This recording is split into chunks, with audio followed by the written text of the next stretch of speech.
launching a massive search for a missing teenager, Sade Robinson. Police say Robinson was last seen alive on a first date. It is a crime filled with twists and turns, and in 1 week, the trial is expected for the accused killer.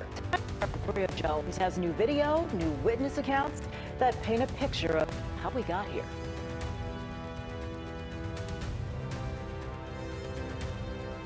Welcome to Truly Criminal Chronicles.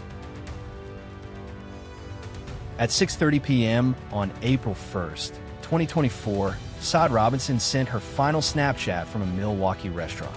She was smiling on what seemed like a perfect first date. 12 hours later, she was dead. Have you ever met someone who seemed completely normal, maybe even charming, only to discover they were hiding something unthinkable? Someone who worked at your favorite bars. Someone who could strike up a conversation so effortlessly that you'd never question their motives?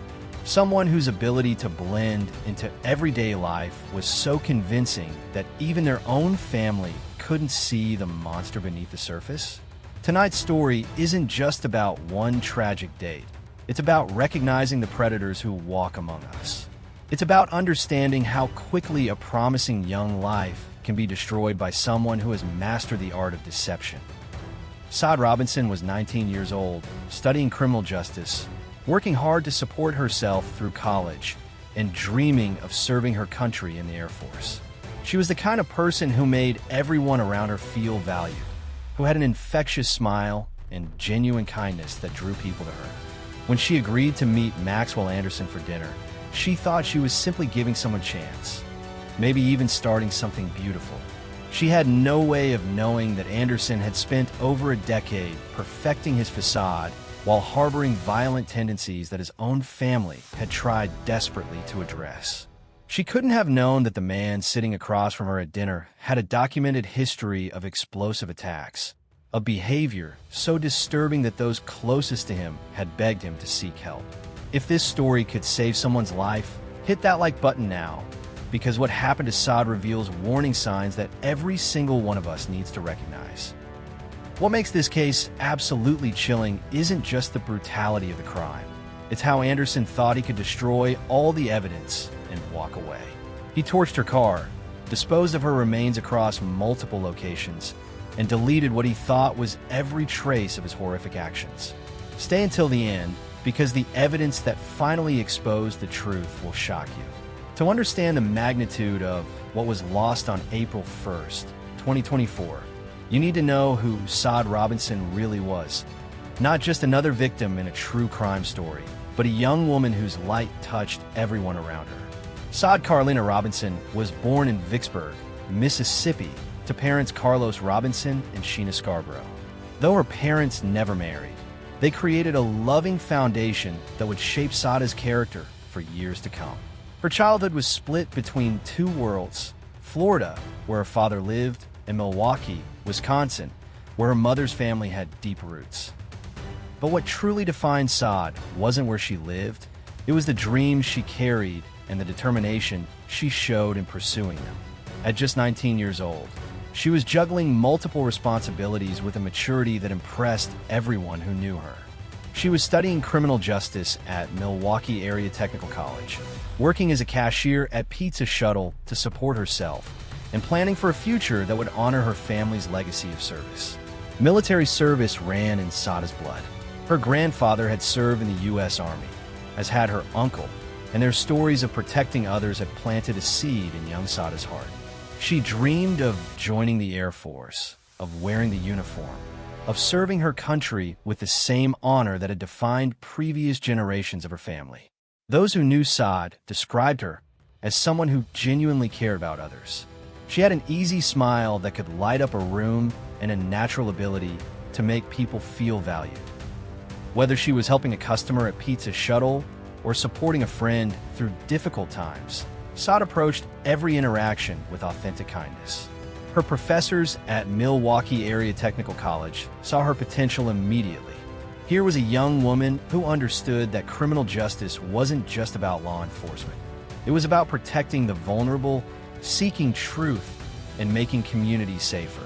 The career path she'd chosen reflected her core values: service, protection, and justice. Working while attending college isn't easy, but Sade never complained. She understood that every shift at Pizza Shuttle was bringing her closer to her goals. Every dollar earned was an investment in her future. Every day of hard work was building the character she'd need to serve others in the military or law enforcement. This is the harsh reality about predators. They often target the very people whose light shines brightest. Good people, trusting people, those who see the best in others become vulnerable because their natural kindness becomes a weapon used against them. The importance of pursuing dreams despite challenges cannot be overstated. Sade's story reminds us that ambition, kindness, and determination are precious qualities that deserve protection. Do you know someone like Sade, full of dreams and kindness? Comment below about what drives you to help others. While Sade Robinson was building her future with dreams of military service and dedication to her studies, Maxwell Anderson was living a completely different reality, one that would make your skin crawl if you knew the truth. On the surface, Anderson appeared to be just another Milwaukee resident trying to make his way in the world. Born and raised in suburban Waukesha County, he was a 2009 graduate of Pewaukee High School who had managed to establish himself in the city's social scene. He worked at some of Milwaukee's most popular venues, Victor's nightclub and the Rave/Eagles Ballroom, places where hundreds of people saw him every week.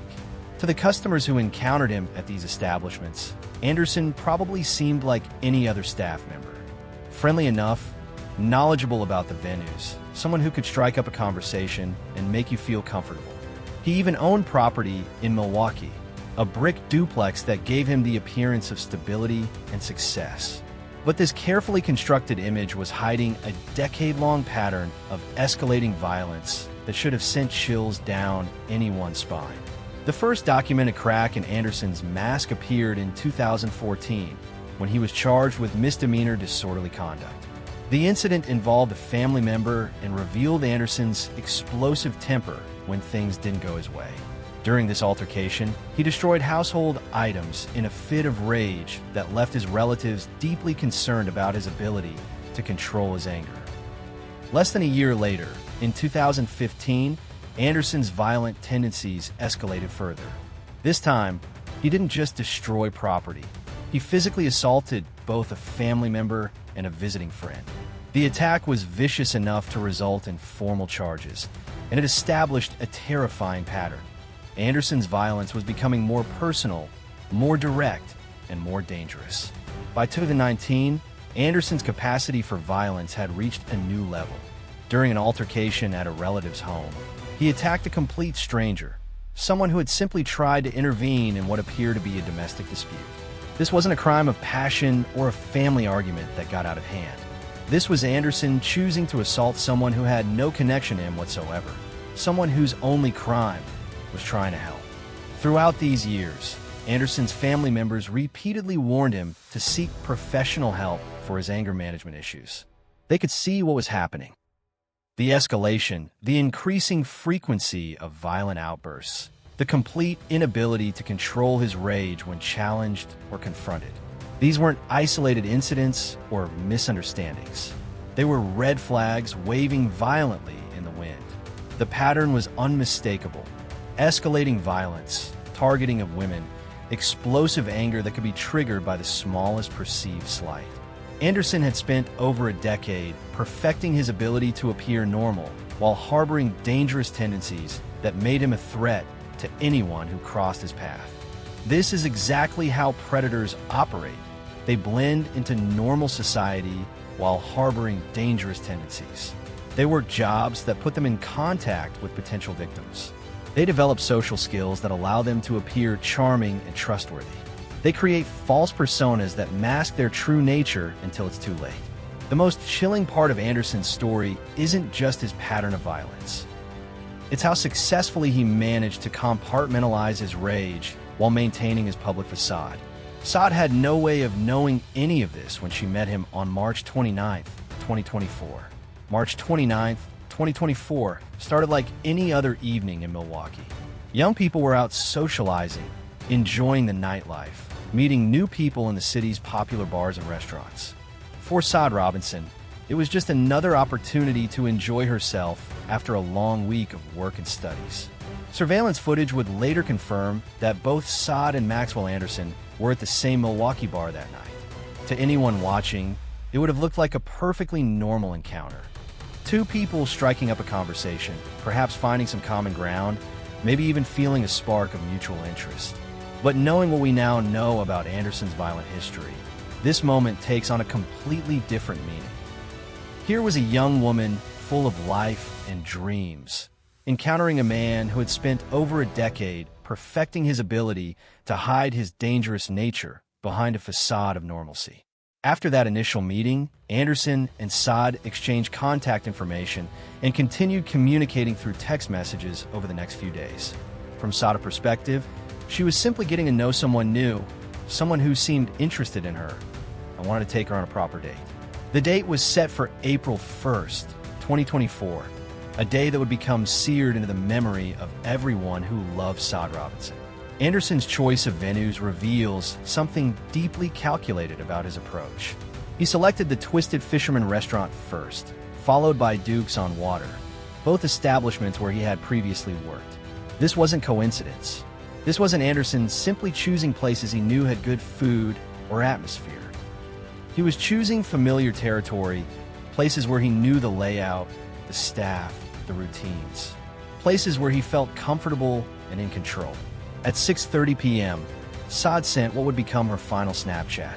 The photo showed her at Duke's on Water, smiling, appearing relaxed and happy.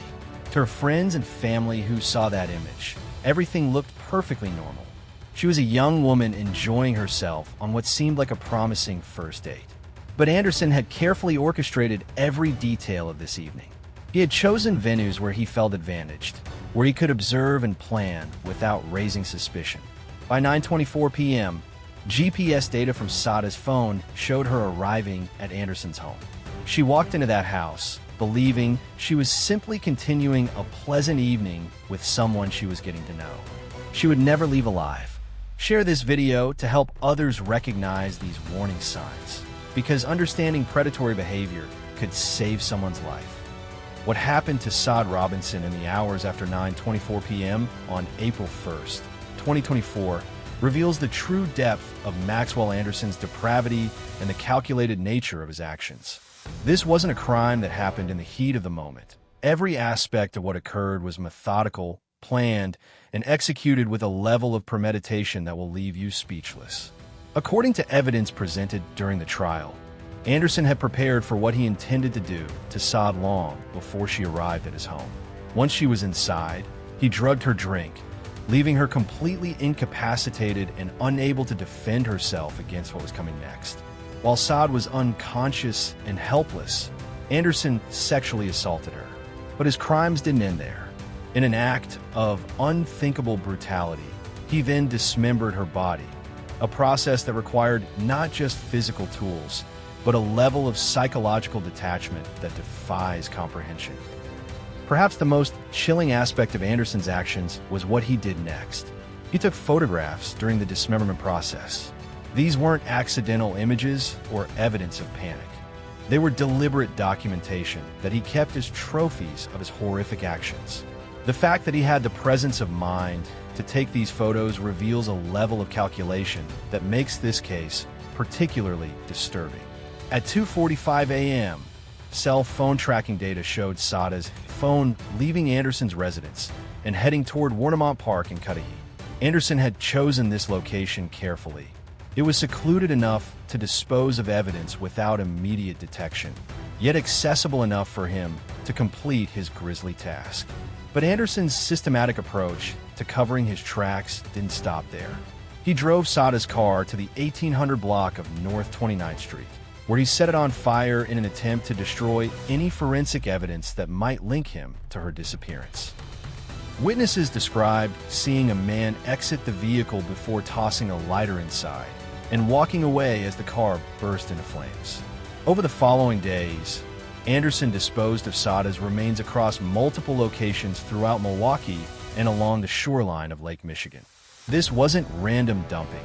It It was a calculated effort to scatter evidence across such a wide area that investigators would struggle to piece together what had happened. The systematic nature of these actions reveals something crucial about predatory behavior. Anderson had planned this crime. He had prepared tools, chosen locations, and developed a method for disposal that he believed would allow him to escape detection completely. This wasn't a crime of passion. It was calculated, premeditated, and methodical. This is why background matters. This is why those red flags from Anderson's past, the escalating violence, the family warnings, the documented history of explosive behavior, should have been taken seriously by anyone considering getting involved with him. Anderson believed he had committed the perfect crime. He thought the evidence was destroyed, the body disposed of, and his tracks completely covered. He was wrong. April 2nd, 2024 began like any other day at Pizza Shuttle in Milwaukee. Employees arrived for their shifts. Customers placed their orders, and the normal rhythm of business continued, except for one glaring absence. Sade Robinson, known for her reliability and strong work ethic, failed to show up for her scheduled shift. At first, her coworkers might have assumed she was simply running late or dealing with an emergency. But as hours passed without any communication from Sade, concern began to mount. This wasn't like her. Sade was responsible, dependable, and always communicated if something prevented her from working. When Sheena Scarborough received word that her daughter hadn't shown up for work, every maternal instinct told her something was seriously wrong. Sheena knew her daughter's character, her habits, her commitment to her responsibilities. The fact that Sade would simply disappear without explanation defied everything Sheena knew about her child. What happened next demonstrates the critical importance of modern technology in solving crimes and the power of a parent's determination to find their child. Sheena had access to a phone tracking application that allowed her to monitor Sade's location, a decision that would prove absolutely crucial to this investigation. Using this technology, Sheena was able to guide law enforcement to the last known locations of Sade's phone. This real-time tracking capability provided investigators with concrete data about Sade's movements on the night she disappeared, creating a digital trail that Anderson had never anticipated. On April 4th, just 2 days after Sade was reported missing, Maxwell Anderson was arrested during what appeared to be a routine traffic stop near his residence. But this arrest was anything but routine. Investigators had already begun building a case that would expose the full extent of his crimes. The evidence they uncovered was overwhelming. Surveillance footage from both the Twisted Fisherman restaurant and Duke's on Water clearly showed Sade and Anderson together on the night she disappeared. Cell phone location data tracked her movements from the restaurant to Anderson's home and later to Warnemaw Park. When investigators searched Anderson's property, they discovered a treasure trove of incriminating evidence. Bloodstains on clothing provided forensic links to the crime scene.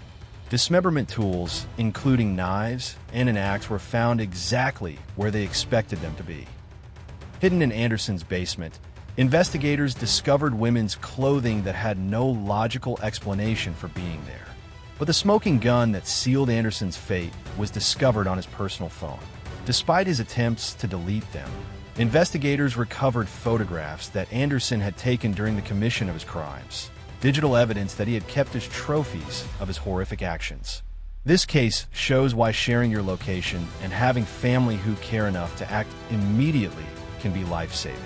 Sheena's quick action and access to tracking technology provided the breakthrough that investigators needed. The wheels of justice moved swiftly in the case of Sade Robinson's murder. Maxwell Anderson faced the full weight of the legal system with charges that reflected the true horror of his crimes. First-degree intentional homicide, mutilation of a corpse, hiding a corpse, and arson. When Anderson's trial began in May 2025, the prosecution presented one of the most comprehensive cases Milwaukee had ever seen. Over 500 exhibits were entered into evidence, and 62 witnesses testified to build an ironclad case against the man who had taken Sade's life. The evidence was so overwhelming, so conclusive, that the jury needed only 45 minutes of deliberation before returning with guilty verdicts on all charges. That 45-minute deliberation speaks volumes about the strength of the case and the clarity of Anderson's guilt. There was no room for doubt, no reasonable explanation that could excuse or minimize his actions.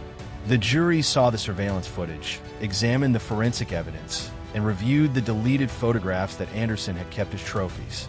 Justice was swift and decisive.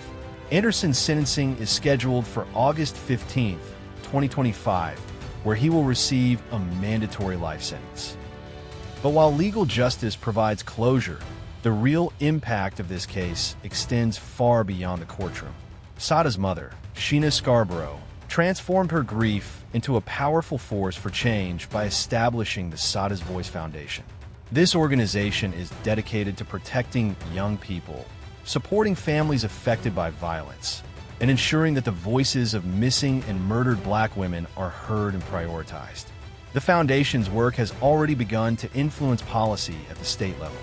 Wisconsin lawmakers are considering significant reforms to missing persons protocols, particularly addressing the documented delays and inconsistencies that have historically affected cases involving women of color.